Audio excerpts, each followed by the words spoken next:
हमारी जीभ इतनी चटोरी हो गई कि हम कुछ भी खा रहे हैं।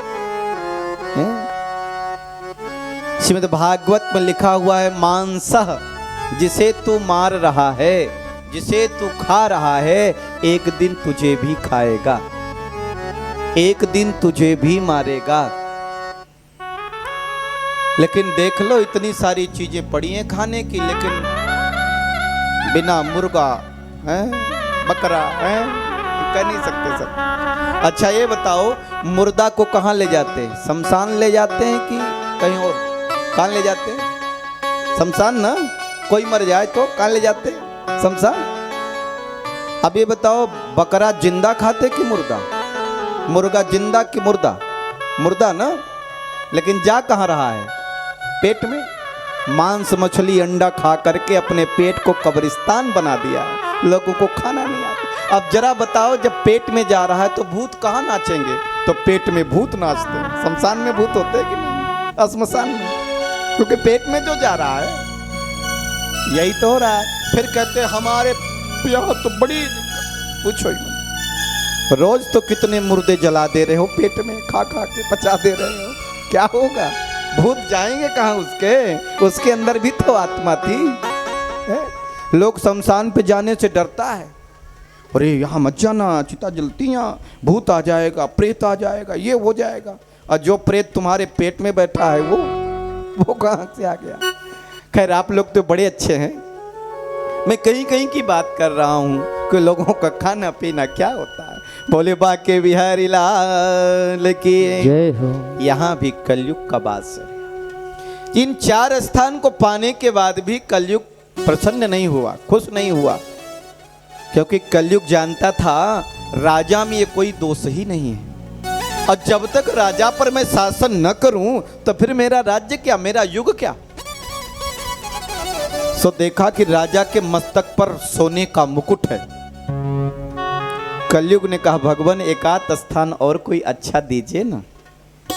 महाराज परीक्षित ने कहा, बोलो क्या चाहते हो? बोले एक स्थान दे दीजिए मुझे सोने में। स्वर्ण, सोना 2 प्रकार का होता है। एक व्यक्ति जो सो जाता है वो भी सोना है, और एक सोना जो हाथ में पहनते हैं, गले में पहनते हैं, गहने बना के पहनते हैं। दोनों कीमती है। सोना बचाओ है। जो सोते, मनु भगवान कहते हैं जो सोता रहता वो कलयुग में है, जो जौहाई लेता वो द्वापर में है, जो उठकर बैठ जाता है वो त्रेता में है, और जो उठकर अपने लक्ष्य की ओर चल देता है वही सतयुग में है। आप कलयुग में रहते हुए जीवन में सतयुग को ला सकते हैं। यहाँ कलयुग का वास है, तो सतयुग में आइए। और एक सोने में, अब देखो कौन सा सोना? सोना में तो भगवान का भी वास है। भगवान श्री कृष्ण कहते हैं, धातु नाम कंचनम, मैं स्वर्ण में मेरा वास है, धातुओं में। तो जहां भगवान का वास वहां कलयुग कहां से आएगा? तो अनीति से कमाया हुआ धन, स्वर्ण माने धन भी होता है, यहां कलयुग का वास। और महाराज परीक्षित के मस्तक पर एक मुकुट पहने हुए थे जो जरासंध का था। जरासंध महादुष्ट था, पापी था, अनीति से कमाया था। इसीलिए जैसे स्वर्ण में वास दिया कलयुग का, जा करके महाराज परीक्षित के मस्तक पर बैठ गया। और जब मस्तक पर बैठ गया तो मस्तक ही खराब हो गया। अब एक बात और सुने, व्यक्ति देखने में बहुत अच्छा है, सब कुछ ठीक है, लेकिन माथा खराब है, माथा ठीक नहीं है, तो क्या कहेंगे लोग? बोलेंगे हाफ माइंड है, पागल है ये, कुछ भी हो। मस्तिष्कम शांतम भूयात, हमारा मस्तिष्क शांत रहे। विवेक स्त्री भूयात, इसमें सदैव विवेक बना रहे। अनुचित आवेश हमा भूयात, इसमें अनुचित आवेश प्रवेश ना करे, बचा में। लेकिन हमारा मस्तिष्क ही खराब हो गया। अब जिसका मस्तिष्क पे कलयुग बैठ गया वो कुछ भी कर सकता है। और एक सम्राट होकर के, एक राजा होकर के, और धर्मात्मा राजा महाराज परीक्षित, जिनके माथे पर कलयुग बैठ गया और जा करके संत के गले में मरा हुआ सर्प डाल दिया। और देखो उन्हें श्राप मिल गया, तुम्हारी जिंदगी तो केवल 7 दिनों की है, 7वें दिन तक्षक नाग जाएगा, तुम्हें डस लेगा और तुम्हारी मृत्यु हो जाएगी। प्यारे भाई बहनों, बोले बाके बिहारी लाल के जय हो। कल आप लोगों ने सुना था महाराज परीक्षित को जब पता चला कि मेरी जिंदगी तो केवल 7 दिन की है। ईमानदारी से बताएं, हम सबका जीवन भी 7 दिन का ही है, 7 दिनों का ही है। आप कहेंगे क्या बात कर रहे हैं, 7वें दिन मर जाएंगे क्या? ना ना, ऐसा नहीं कह रहा हूं। 7 दिनों की कैसे? देखो, एक सेठ जी थे, बड़ी मिलावट करते थे। उनकी एक किराने की दुकान थी और देखो, चावल में से सफ़ेद कंकड़ मिला देते, दाल में से पीले कंकड़ है, और आटे में से कुछ का कुछ मिलवा के पिसवा देते, खूब बेचते लोग, ले जाओ। अब जो कॉलोनी के लोग थे बड़े परेशान, विकास नगर वाले ज़्यादा ही परेशान। क्या कहें, देखो मिलावटी दुकानदार यहाँ पे फंस गया है। अब वो दूसरा कुछ वहाँ था भी नहीं, क्या करें? अब देखो, बाहर के लोग तो परेशान ही थे, उनके बच्चे भी परेशान। 4 बेटे थे। नंबरी कंजूस व्यक्ति था, सारी चाबियां अपने पास ही रखता था, बच्चों को बहुओं को ठीक से भोजन भी नहीं देता था। इतना कंजूस, बोले ज़्यादा खा जाओगे तो बचत कैसे करेंगे, ठीक से खाने भी नहीं देता। एक बार उस नगर में एक संत पधारे और कहते संत बड़े पहुंचे हुए संत थे, वो जो कह देते थे वो हो जाता था। सेठ जी के बच्चों ने सोचा, ये मेरे पिताजी तो जरूरत से ज्यादा ही कंजूस हो गए और कृपण हो गए हैं, अब तो जीना दुर्भर कर दिया है, ये मर जाए तो ही अच्छा है। तो मरें कैसे? तो संत के पास चलते। संत के पास गए, पैर पड़े। संत ने कहा, कहो कैसे आना हुआ? बोले, आप तो बड़े पहुंचे हुए संत हैं, कुछ ऐसा कर दीजिए कि मेरे पिताजी अब इस दुनिया से चल जाए तो ठीक, कम से कम चैन से घर में भी तो रहेंगे। जैसे कभी कभी बच्चे कभी कभी देखते हैं कि बाप जो है सारे धन पे दौलत पे कुंडली मार के बैठ जाता है। कहीं कहीं हकीकत में भी होता है, बुरा मत मानिएगा, कहीं कहीं हकीकत भी होता है। सब बैठ गया, एक बेटे की तरफ 3 बेटे खाली फिलहाल घूम रहे बेचारे, और सारा बेटा कुंडली मार के देना भी नहीं चाहता, और उसको हक भी नहीं देना चाहता है। तो एक बेटा तो जिसको मिल रहा हो तो बड़ा खुश है, और जिसको नहीं मिल रहा वो सोचता है बुढ़ा मर जाए तो ही ठीक है, कम से कम बंटवारा तो हो जाएगा बराबर, सबका मिल जाएगा तो हो जाएगा। सोचे न सोचे लेकिन दिमाग में तो पड़ ही जाता है? वो उसकी बहू भी सोच सकती है, न जाने कब मरेगा कि हमें भी घर में कुछ मिल जाए, हमारा भी है इसमें हिस्सा है, हो जाए। और देखो, वो बच्चे संत के पास गए और कहा, कुछ ऐसा करिए कि हमारे पिताजी भी दुनिया से चल जाएं तो ठीक है। संत ने कहा, कैसे बच्चे हो, लोग अपने पिता की उम्र बढ़ाते हैं, उनके लिए दान पुण्य करते हैं, कथा सुनवाते हैं, उनके मोक्ष की कामना करते हैं, और तुम कह रहे तुम्हारे पिताजी मर जाएं? सारी बात बच्चों ने बता दी। बोले, मैं ही नहीं, पूरे नगर के लोग परेशान, बच्चे परेशान, और ऐसे व्यक्ति को दुनिया में अब रह के होना क्या है, जिससे दुख ही पाना है। संत ने कहा, ठीक है, तो अपने पिताजी को कल भेज देना सुबह सुबह। बच्चे गए, बोले, पिताजी पिताजी आपको संत जी ने बुलवाया है। अब सेठ जी ने संत के बारे में सुन रखा था, बोले, ये परम तपस्वी संत हैं, बड़े सिद्ध हैं, जो कह देते वो हो जाता। बोले, जाएंगे, उनके दर्शन भी कर लेंगे और मिल भी लेंगे, पूछ लेंगे क्यों बुलाया। दौड़े दौड़े सुबह गए और जैसे संत को प्रणाम करने लगे, संत ने कहा, सेठ जी ठहरो ठहरो ठहरो, क्या बात है? बोले, आपको पैर छूने की जरूरत नहीं है। बोले, क्यों? बोले, आपकी जिंदगी तो केवल 7 दिनों की है। सेठ जी के तो होश उड़ गए, अब मैं केवल 7 दिन जीऊंगा? संत ने कहा, मैं तो यही कहता हूं, आपकी जिंदगी तो 7 दिनों की है। सेठ जी दौड़े दौड़े घर पर आए, चाबी का गुच्छा निकाला, बहुओं को बच्चों को सौंपी। अब देखो, आज से तुम लोग देखना, अब मेरी जिंदगी तो केवल 7 दिन की बची है, अब जितना जीवन बचा इतने में कुछ दान पुण्य कर लें। अभी तक तो लोगों को मैंने लूटा है, खसोटा है। बोले, विकास नगर में कथा हो रही, मुंडेश्वरी अपार्टमेंट में, ले जाओ 5 बोरा वहाँ अन्न भिजवा दो, चावल भिजवा दो और ये भिजवा दो। है? और देखो वहां ले जाओ, दान करो, ब्राह्मणों को, आचार्यों को दान करो, तीर्थ में ले जाओ, गरीबों को खिलाओ, ये करो। और सुनो, घर में कीर्तन करवाओ, भजन कराओ। अब भजन हो रहा है, कीर्तन हो रहा है, भगवान का पाठ हो रहा है, भंडारे चल रहे हैं। 1 दिन 2 दिन 3 दिन 4 दिन सारे गांव वालों को कहा, जितने गांव वाले हैं सबको खूब खिलाओ, मस्ती से बेबा मिष्ठान खिलाओ, मलाई मिश्री खिलाओ, खूब खिलाओ पिलाओ, क्योंकि अब तो मैं जाने वाला हूँ, अब कुछ भी मेरे हाथ से दान पुण्य हो जाए।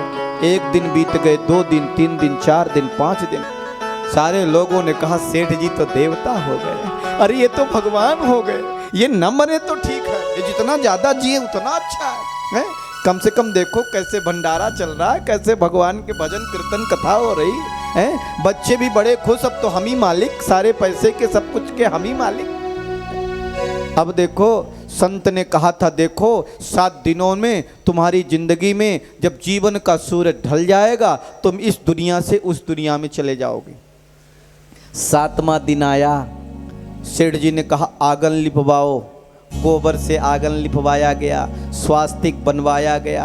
अब बोले मुझे लिटाओ, उनको लिटाया गया। बोले मेरे मुंह में गंगा जल डालो, तुलसी डालो, सोना डालो, और सब लोग भगवान का कीर्तन करो, राम राम कहो, सीताराम कहो, जिससे कि मेरे पापी प्राण आराम से निकल जाए, धीरे धीरे निकल। अब बच्चे रो रहे हैं, बहुएं रो रहे हैं, गांव वाले भी रो रहे हैं, सेठ जी कितने अच्छे हो गए, अब न मरे तो ठीक है। शाम के 7:30 बज गए, प्राण नहीं निकले हैं?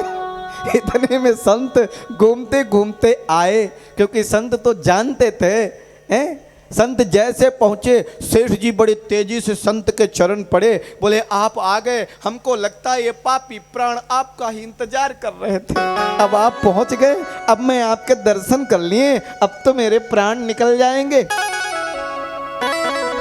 संत ने कहा प्राण निकले तुम्हारे दुश्मन के, तुम्हारे क्यों निकले? बोले आप ही ने तो कहा था 7वें दिन है तुम्हारे जीवन का सूरज ढल जाएगा, तुम इस दुनिया से उस दुनिया में चले जाओगे।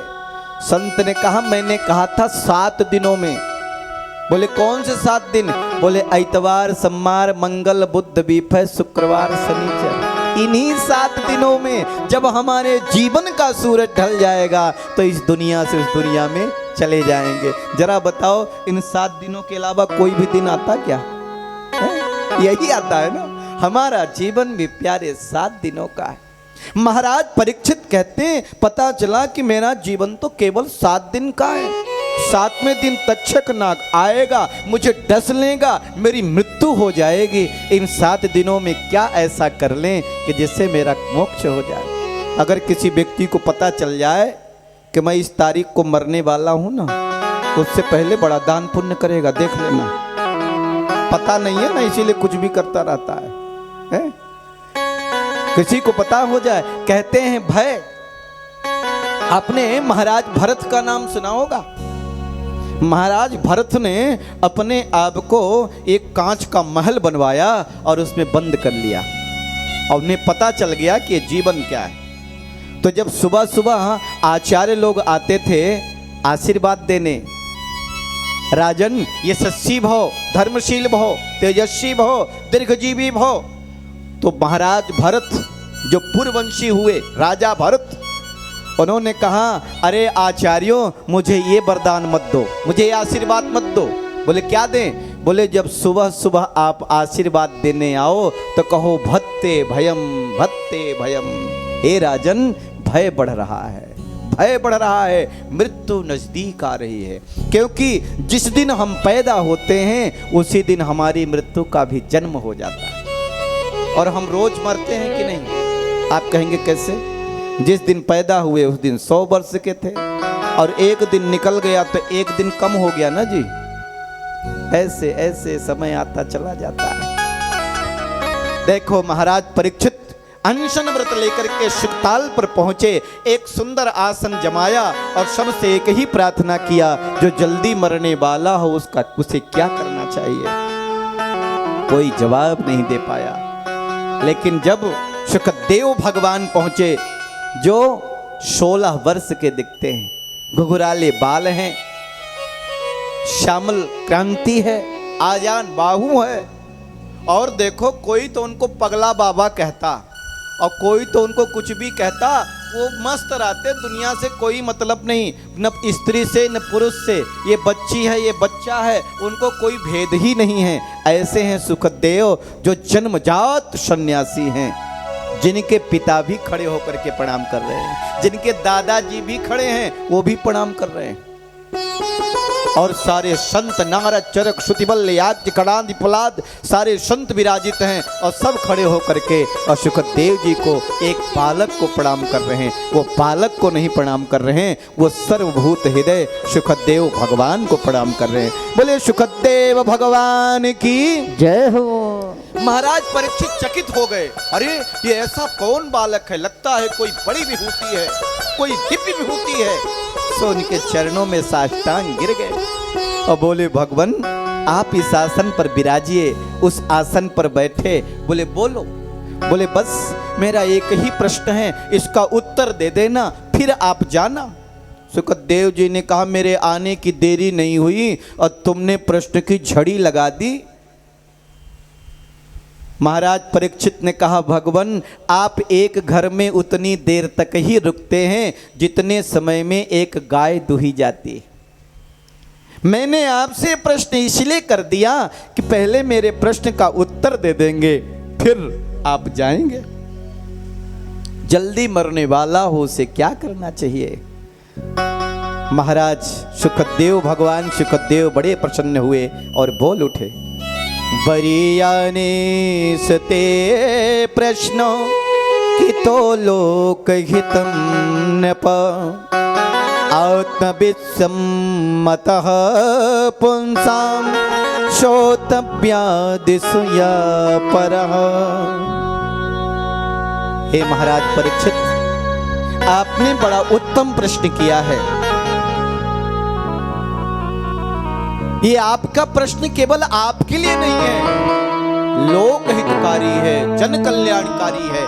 क्योंकि जल्दी मरने वाले केवल अकेले आप ही थोड़ी हैं, दुनिया में कितने लोग हैं। जरा बताओ, कहीं हंसी हो रही, कहीं कथा चल रही, कहीं विवाह हो रहा और कोई इस दुनिया को छोड़ के भी जा रहा है। कहीं लोग हंस रहे हैं, कहीं रो रहे हैं, कहीं गा रहे हैं, ये क्रम है। राजन जो आपने प्रश्न किया है ये लोक कल्याणकारी है, ये हितकारी है। नहीं तो लोगों का समय आधा समय तो सोने में ही निकल जाता है। श्रोतव्यादीन राजेंद्र निणाम शांति सहस्रश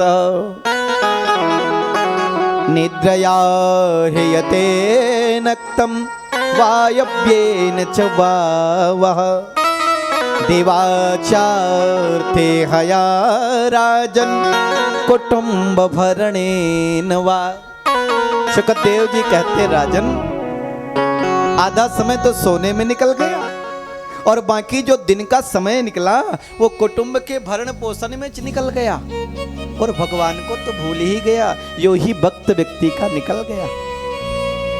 बड़े भाग्य से ये मनुज तन मिला था, बड़े भाग्य से ये मनुज तन मिला था, गमाते गमाते उम्र पार कर दी।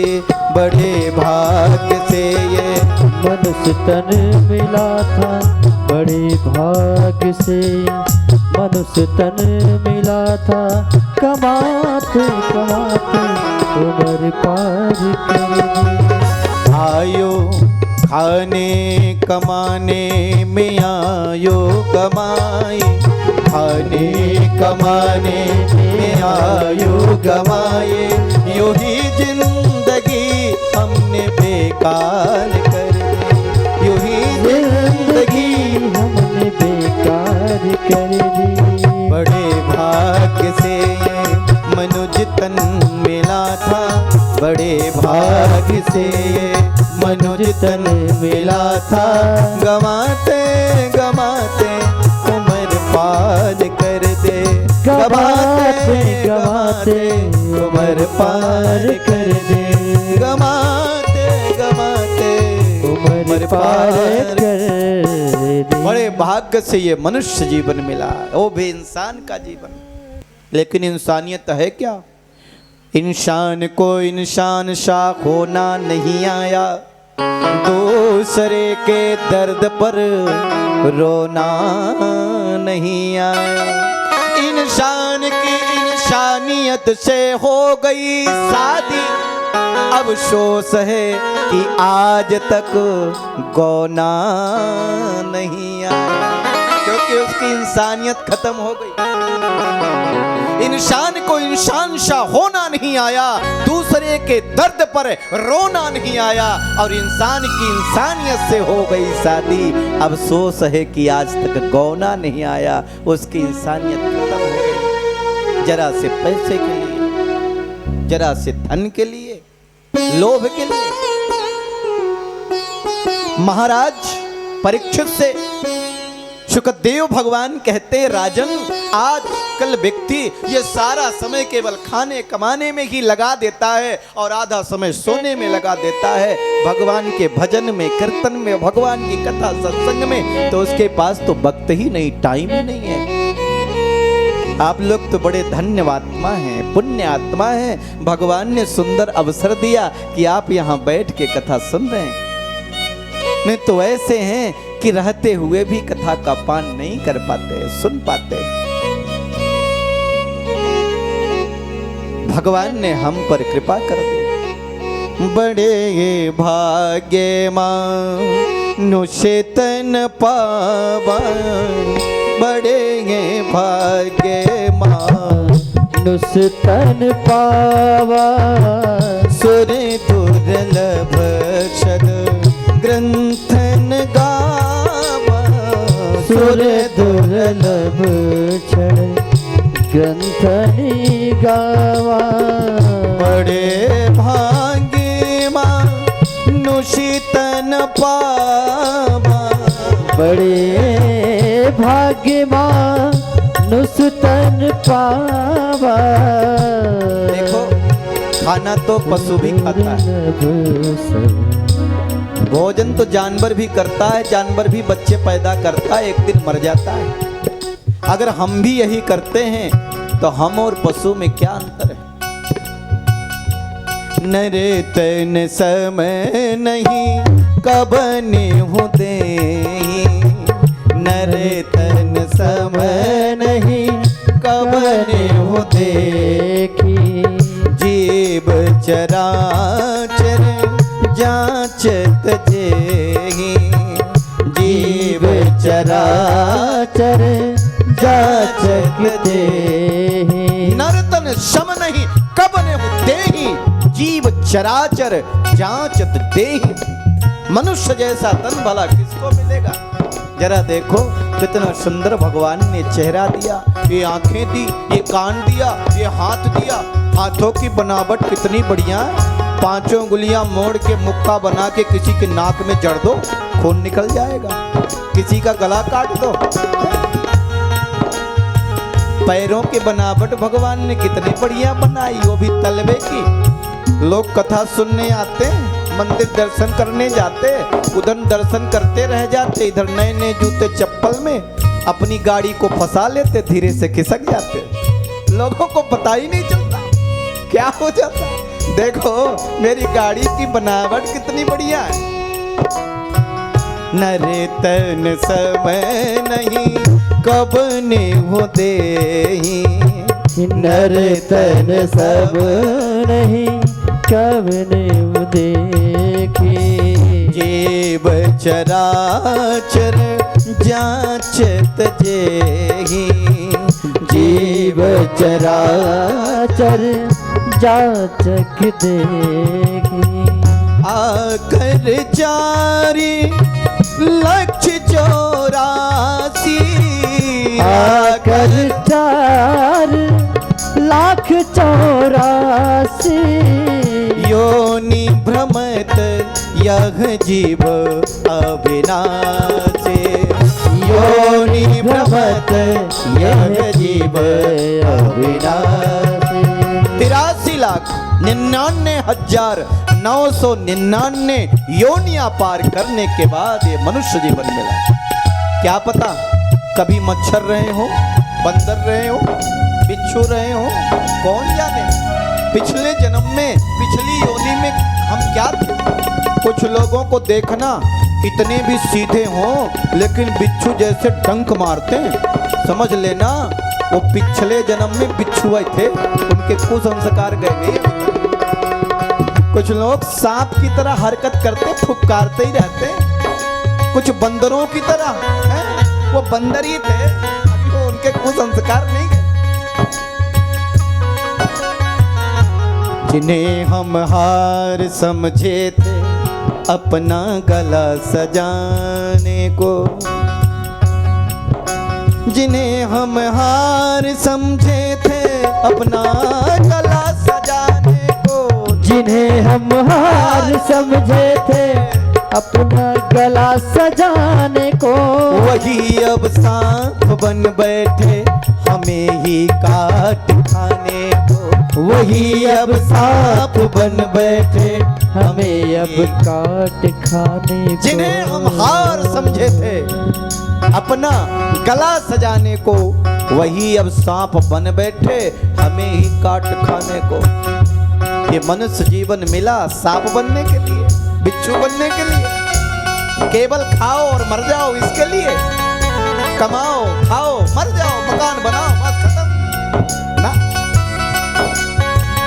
आप एक दिव्य यात्रा में हैं, एक बड़ा लक्ष्य है जीवन का है? किसी से पूछो जरा बताओ तुम्हारे जिंदगी का लक्ष्य क्या है? कोई कहेगा बड़का मकान बना लूं, बेटे की शादी कर लूं, अब बच्ची की शादी कर लूं, है नौकरी कर लूं, ये कर लूं, यही है जिंदगी का लक्ष्य। जीवन के लक्ष्य का निर्धारण करो। वास्तविक लक्ष्य जो है, आए कहां से और अब जाना कहां मुझे, हम कहां से आए और कहां जाएंगे, ये ध्यान रखो। देखो बड़ी सरलता से समझ लो, जब आप बाहर जाते हैं मन में होता कितना जल्दी घर पहुंचे, आराम करें, थोड़ा विश्राम करें, हैं? देखो थक गए, घर की याद आती, लेकिन असली घर की याद आती कि नहीं? कहां से आए? वहां भी विश्राम मिलेगा है? जब असली घर में पहुंचोगे तो। आदमी लेटा जमी पर लोग कहते मर गया, अरे वह तो सफर में था आज अपने घर गया। हर व्यक्ति यात्रा में है, हर व्यक्ति सफल। अब मैं इधर इसे बताता रह जाऊंगा तो बहुत समय हो जाएगा। बड़ी कथा है, बोले बांके बिहारी लाल के जय हो। सुखदेव जी कहते हैं राजन, व्यक्ति का आधा समय तो सोने में चला जाता है, शेष समय केवल खाने कमाने में और काम में ही निकल जाता है। बाकी भगवान के लिए, भजन के लिए, सत्संग के लिए तो समय रहता नहीं। आप तो बड़े धन्यवान हैं राजन, जो आपने प्रश्न किया कि जो जल्दी मरने वाला उसे क्या करें। कम से कम जिसको पता है कि अब 2, 4, 5 साल में जाने वाले, वो तो भगवान की कथा एक बार सुन ही ले। मैं तो यही कहूँगा, हैं? बाद में सुने कि न सुने, हैं? मरने के बाद सुनाएंगे कि नहीं कौन जाने, लेकिन उसे तो कर ही लेना चाहिए। बोले सियावर रामचंद्र की, इतना कमा लिया। तो भगवान सुखदेव कहते राजन, जो जल्दी मरने वाला है उसका एक ही काम करना है, क्या? तस्मत् भारत सर्वात्मा भगवान ईश्वरो हरि। ये जो परमात्मा है, सर्वात्मा है, जो अनंत कोटि ब्रह्मांड का नायक है, उसकी शरण में शरणागति हो जाए, समर्पण हो जाए। तो जरा ये बताओ शरणागति मिलेगी कैसे? मिलेगा कब, कैसे? अच्छा ये बताओ, आपने जीवन में गुरु बनाया? बहुत सारे लोग बनाए होंगे, कुछ लोग नहीं भी बनाए होंगे। फुर्सत ही नहीं मिली तो क्या बनाना, और कोई गुरु भी ठीक नहीं मिला, अब किसको पकड़ ले? कोई रोड छाप आ गया, बोले साल भर में धोती कुर्ता लेने आ जाए गुरुजी, लो धोती कुर्ता गुरुजी को, है? ऐसे क्या गुरु? प्रथम गुरु तो माँ होती है, दूसरा पिताजी, एक शिक्षा गुरु होते हैं और एक आध्यात्मिक गुरु होता है। तो पहले बनाए किसको, तो पहले कहते जान लो, पानी पियो छान के और गुरु करो जान के। तो पहले जानो उसके बारे में, समझो। अब उससे गुरु बनाना तो जानना, अब उसे समर्पण करना तो उसके बारे में तो जानना जरूरी है ना। अब भगवान कौन है, आप कैसे समर्पण कर पाए? केवल नाम ले लेने से हो जाएगा क्या?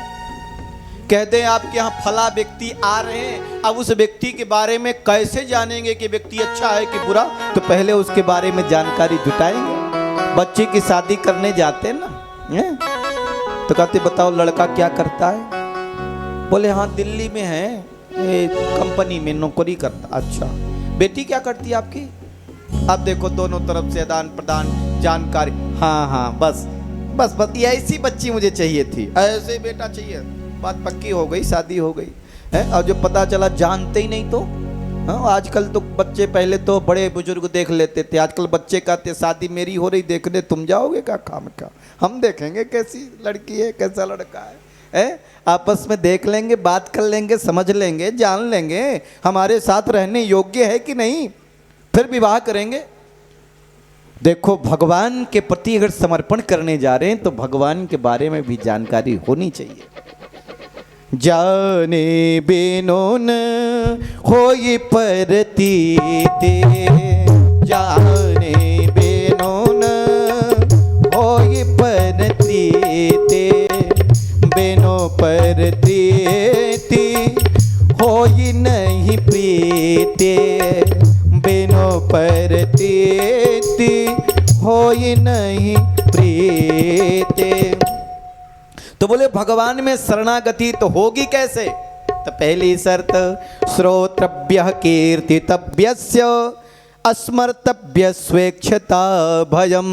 तो पहले उसके बारे में सुनो, श्रोता बनो, जानो। तो पहले क्या बने? श्रोता बने।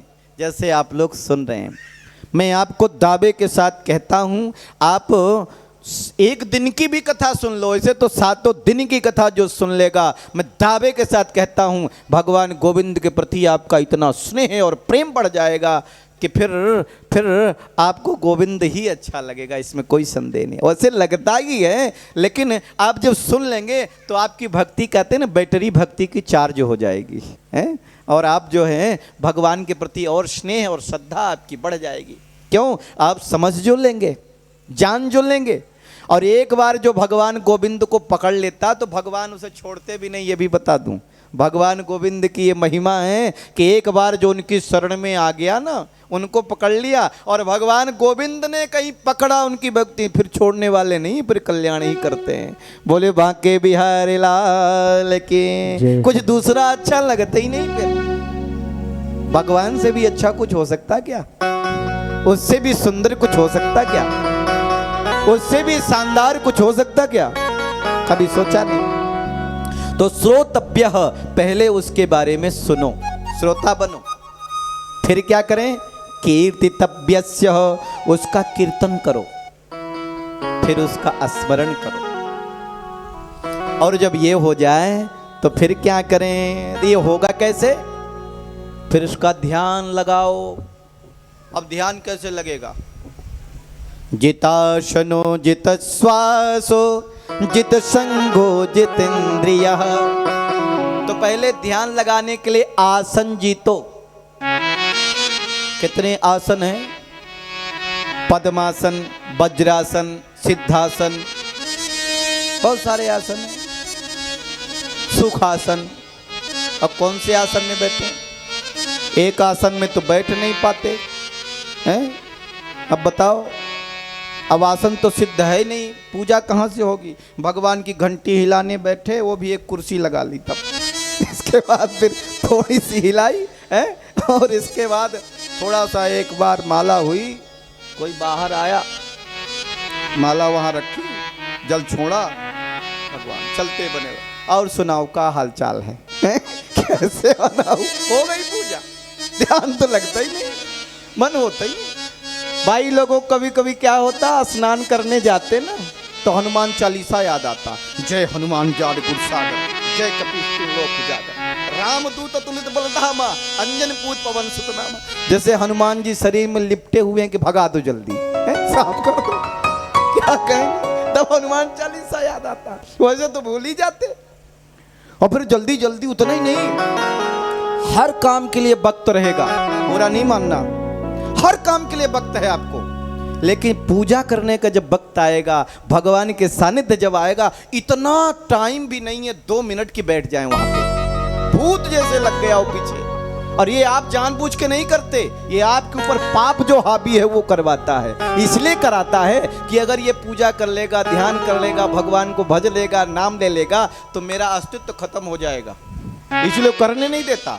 तो जा रहे ना कपड़े पहनने, तो भी पहन भगवान का मंत्र जब राम राम सीताराम सीताराम सीताराम, कपड़े पहन लिए, चलो कुछ भी कर लिया, इतना भी करते वो भी बहुत अच्छी बात। कुछ तो ये भी नहीं करते हैं, सिगरेट का दम मारा निकल लिए, क्या कहना, ये भी कोई मतलब नहीं है, ऐसे नहीं करते। तो जितासनो, पहले आसन जीतो।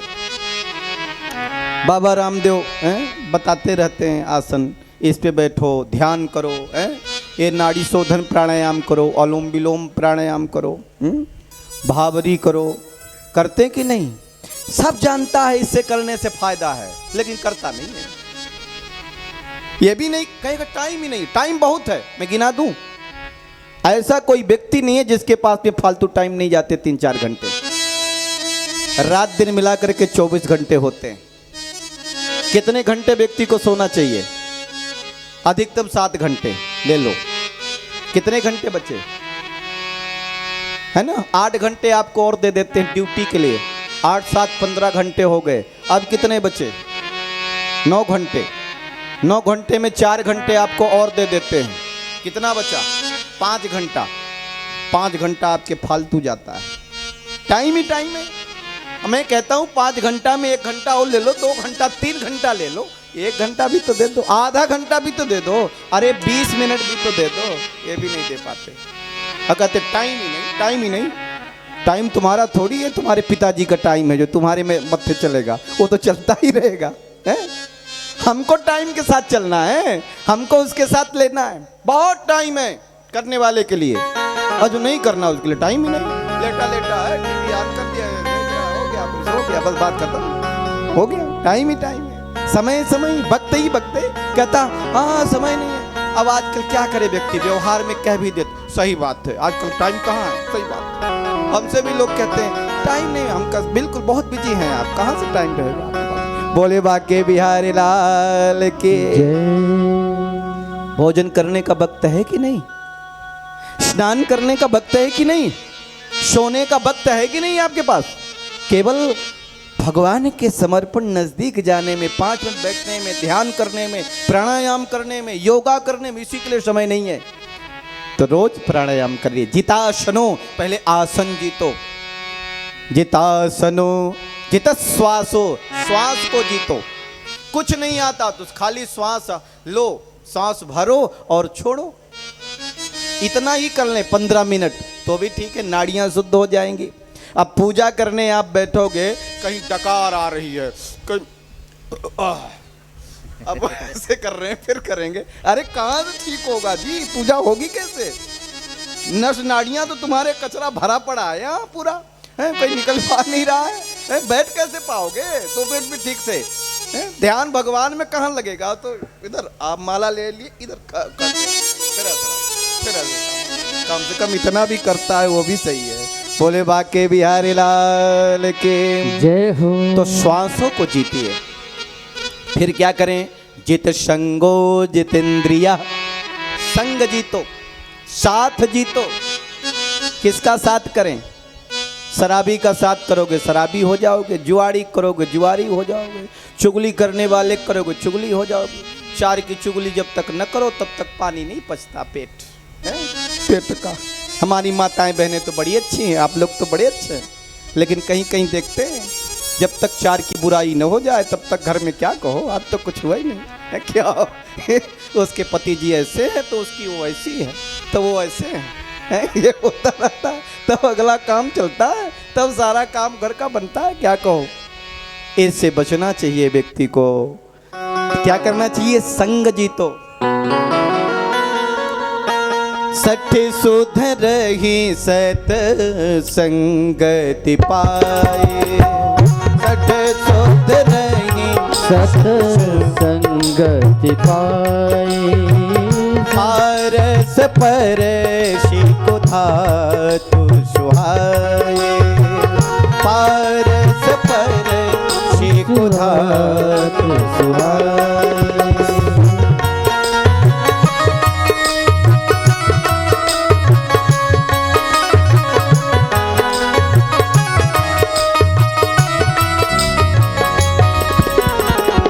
बिनु सत्संग विवेक न होए बिनु सत्संग विवेक न होए राम कृपा बिनु सुलभ न सोए राम कृपा बिन सुलभ न सोए बड़े भाग्य पा बहु सत्संगा बड़े भाग्य पावहु सत्संगा बिनहि प्रयास होए भवभंगा बिनहि प्रयास होए भवभंगा बिनु सत्संग विवेक न होई सठ सुधरहि सत्संगति पाई पारस परस कुधातु सुआई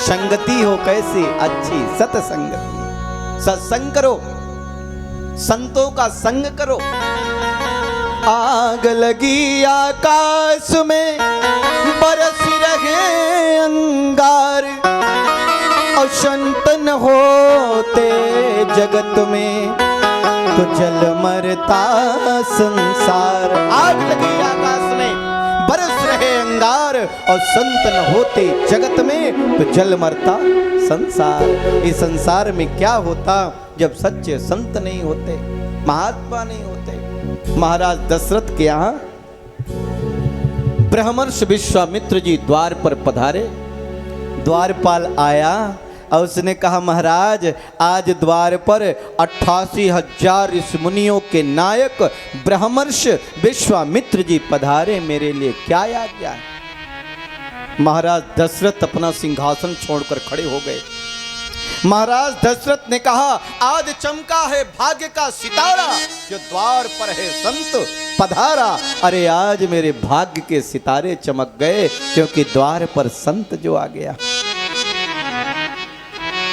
आइए चलें संत की पेशवाई में अगुवाई में बोले क्यों तो संत मिलन को चाहिए तज ईर्षा अभिमान और जो जो पग आगे बढ़े कोटिक यज्ञ समान संत मिलन को चाहिए तज ईर्षा अभिमान जो जो पग आगे बढ़े कोटिक यज्ञ समान एक एक कदम अगर संत की अगुवाई के लिए बढ़ते हैं तो करोड़ों यज्ञों का फल यूं ही प्राप्त हो जाता है आपके चलने पर ये महिमा है इसीलिए तो कहते हैं संतन के संग लाग रे तेरी अच्छी बने संतन के संग लाग रे तेरी अच्छी बनेगी संतन के संग लाग रे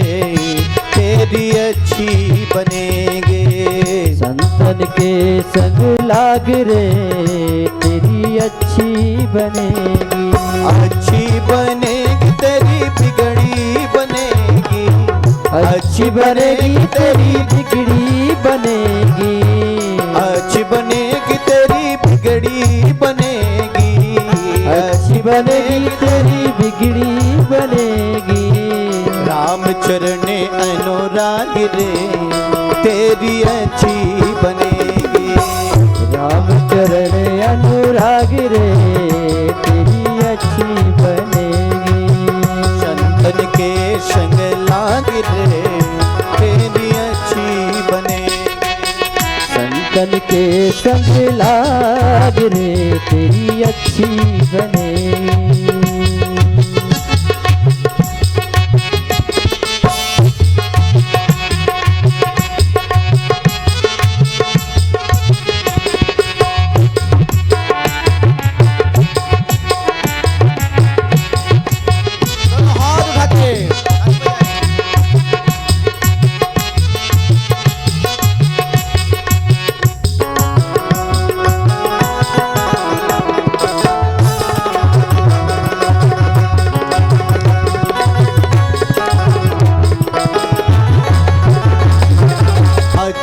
बनेगी तेरी किस्मत जगेगी, अच्छी बनेगी तेरी किस्मत जगेगी।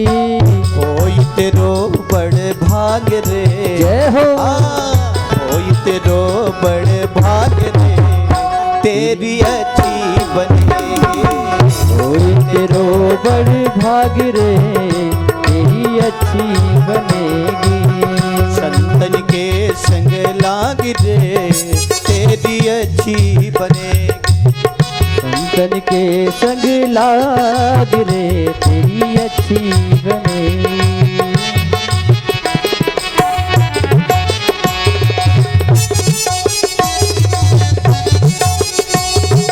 बोले संतों के संग क्यों लगूं, किसकी बन गई?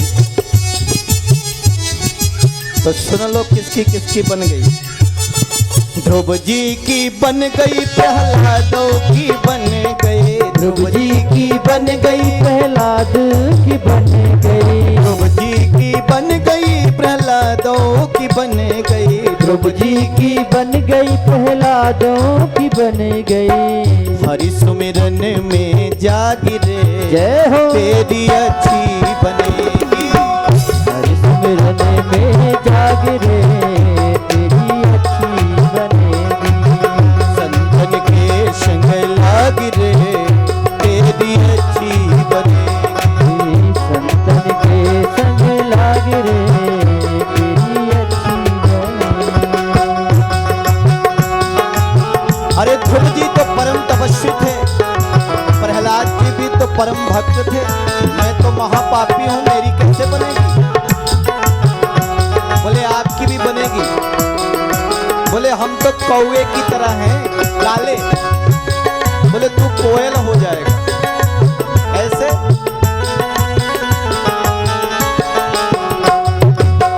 कागा से तो ही हंसा करेंगे, कागा से तो है हंस करेंगे। कागा से तो ही हंस करेंगे। कागा से तो है हंस करेंगे। मिट जा उड़ के दाग रे, तेरी अच्छी बनेगी। मिट जाऊर के दाग रे, तेरी अच्छी बनेगी। संतन के संग लाग रे, तेरी अच्छी बनेगी। ओ संतन के संग लाग रे, तेरी अच्छी बनेगी।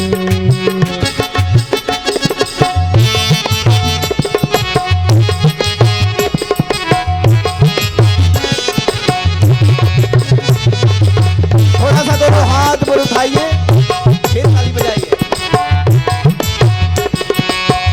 बच्चे भी ताली बजाओ और गाओ मस्ती से।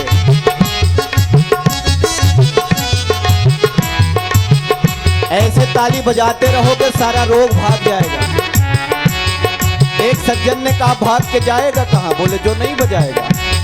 सब बजाओ, इसलिए दूर बात है।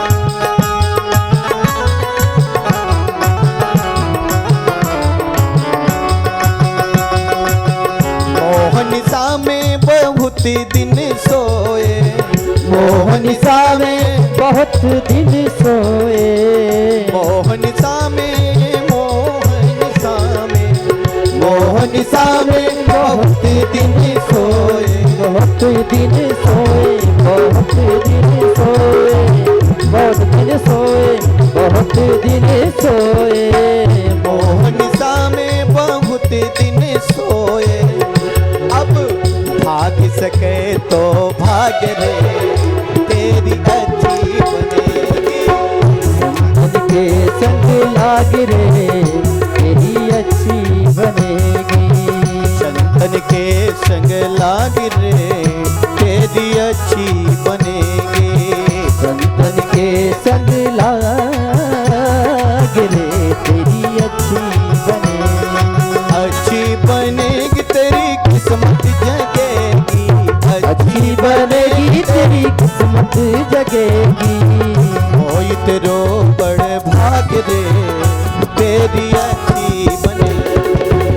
ओ तेरो बड़ भाग रे, तेरी अच्छी बनेगी। कोई तेरो बड़े भाग रे,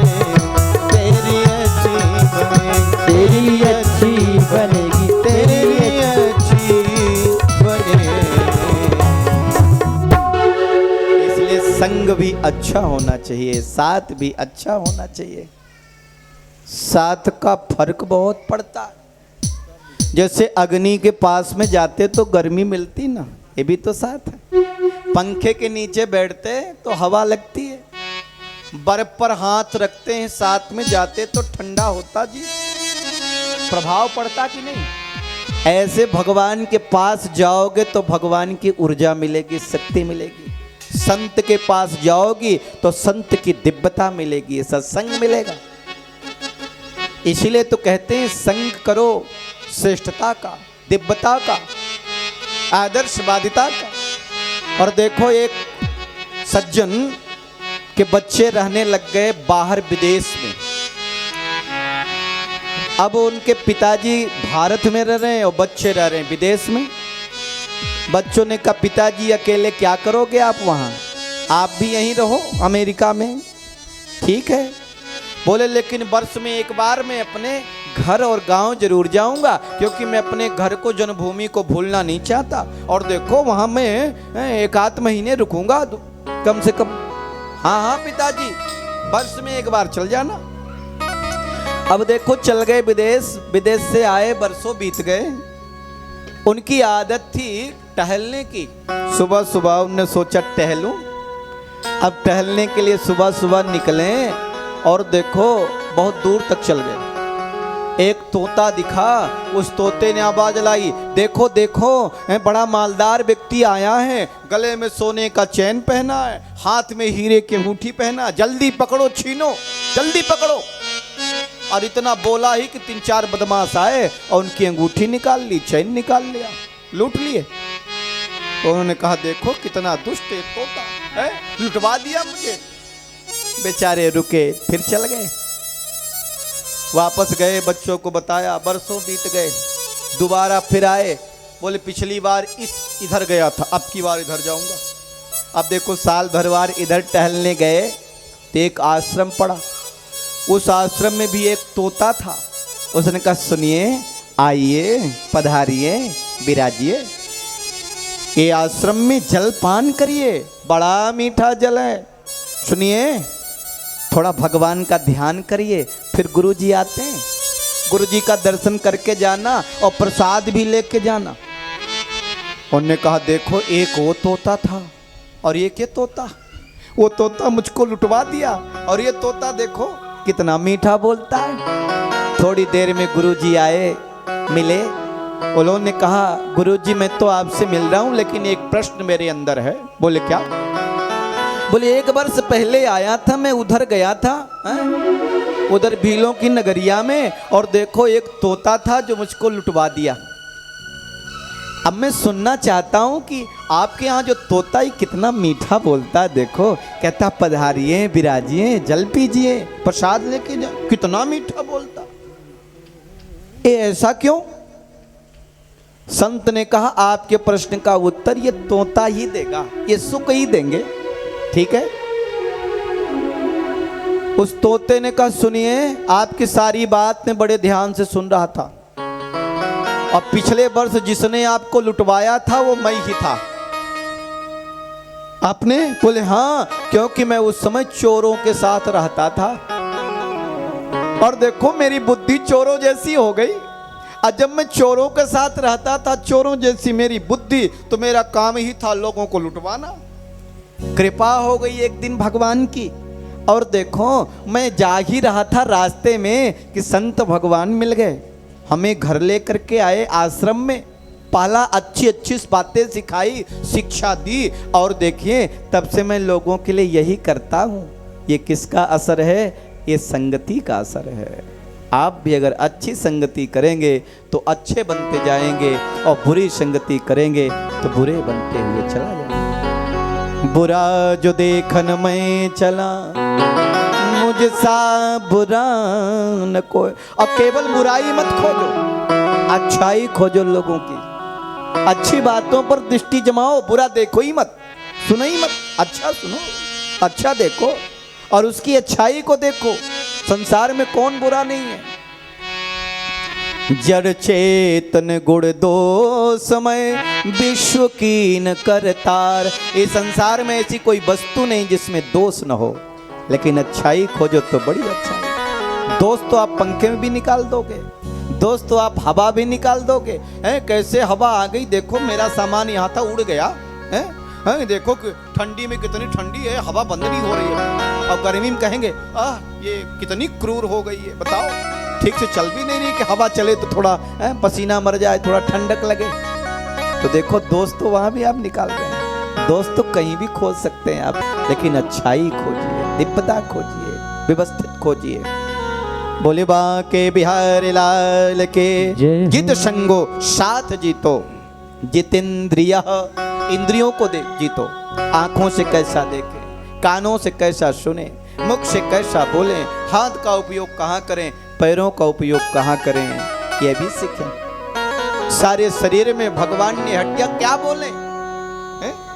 हमें बोलना नहीं आता, किसके लिए बोलना चाहिए? जरा जरा सी बातों में इतनी बड़ी बड़ी जो लड़ाइयाँ हो जाती, पूछो मत। बात तलाक तक हो जाती, माता पिता से लड़ाई तक हो जाती है। जरा सी बात में ईगो, अहंकार आपका इतना बढ़ जाता है, जरा जरा से के लिए जरा सा धन क्या कमा ली, जरा सी गाड़ी क्या ले ली, जरा सा मकान क्या बना लिया, हम तो भूले ही नहीं समाते हैं। तीसरे आसमान में उड़ते जा रहे हैं, हम तो नौकरी करते हैं जी, हम अधिकारी बन गए जी। अरे प्यारे, आसमान पर उड़ने वाले धरती की पहचान, रहा नहीं अभिमान किसी का, अपने को पहचान। किसी का अहंकार नहीं रहा, इसलिए अपने आप को जानो। किसी के लिए ऐसे शब्द का प्रयोग मत करो कि दुख पहुंचाता। ऐसी वाणी बोलिए मन का आपा को, और को शीतल करे, आप शीतल हो रे भैया, आप शीतल हो। ऐसी वाणी बोलिए मन का पाखो, और को शीतल करे, आप शीतल हो रे बहना, आप शीतल हो। वाणी एक अनमोल है, जो कोई बोले जा। वाणी एक अनमोल है, जो कोई बोले जा।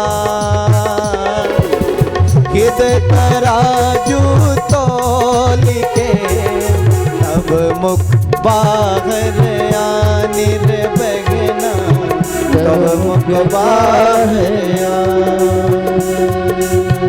वाणी एक अनमोल है, वाणी एक अनमोल है, जो कोई बोले जा।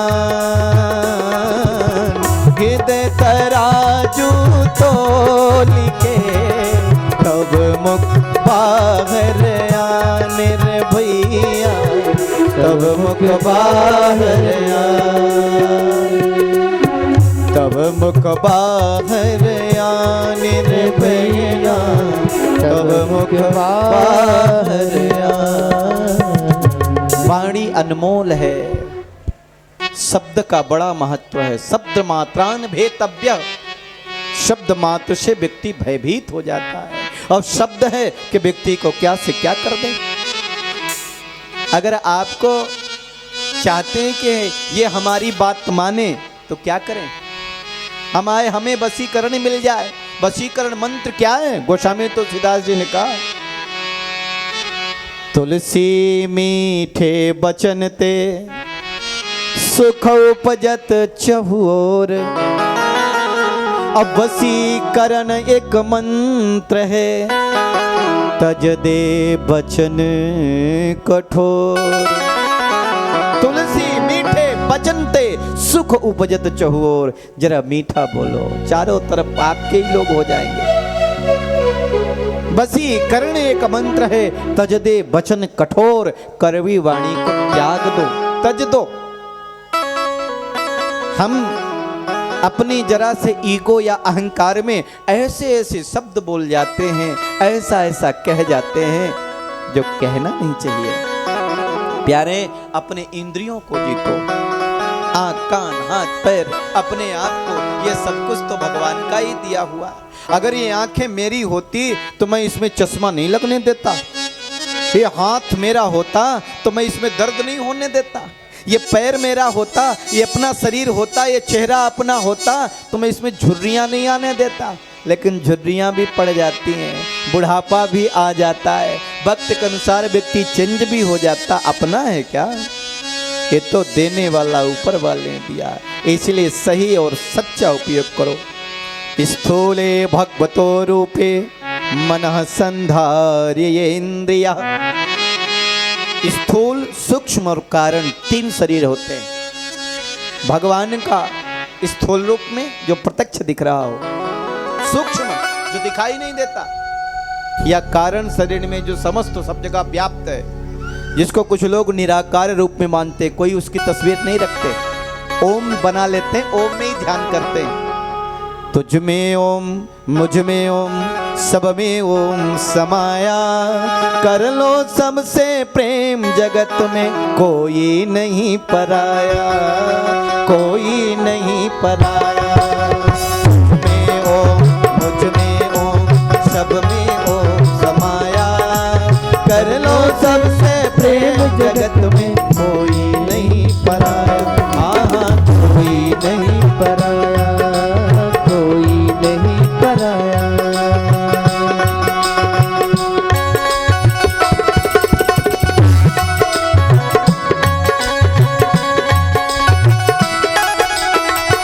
इस सृष्टि का पहला अक्षर, इस सृष्टि का जिससे मंत्र संपूर्ण होता है वो है ओम। ओम भूर्भुवस्वः, ओम नमः शिवाय, ओम श्री रामाय नमः, ओम श्री कृष्णाय नमः। ये ओम लगा दिया, मंत्र बन गया। सभी में ओम समाया है, प्रेम करो। तो स्थूल, सूक्ष्म और कारण 3 शरीर, तीनों का ध्यान। अब स्थूल यानी कुछ मूर्ति, जैसे देखो गोपाल जी बैठे, अब भगवान का ध्यान करके इन्हीं में अपने आप को केंद्रित करके ध्यान करें, जप करें, माला करें। या तो सूक्ष्म रूप से भगवान तो सब जगह विद्यमान है, तो प्रभु का बैठ करके कहीं भी जप करें, या फिर भगवान का ओमकार में ध्यान करके सब जगह व्यापक। हरि व्यापक सर्वते समाना, हरि व्यापक सर्वज्ञ समाना, प्रेम से प्रकट होई मैं जाना। हो प्रेम से प्रकट होई जाना। जहाँ प्रेम प्रकट हो गया वहाँ भगवान प्रकट हो जाएगा।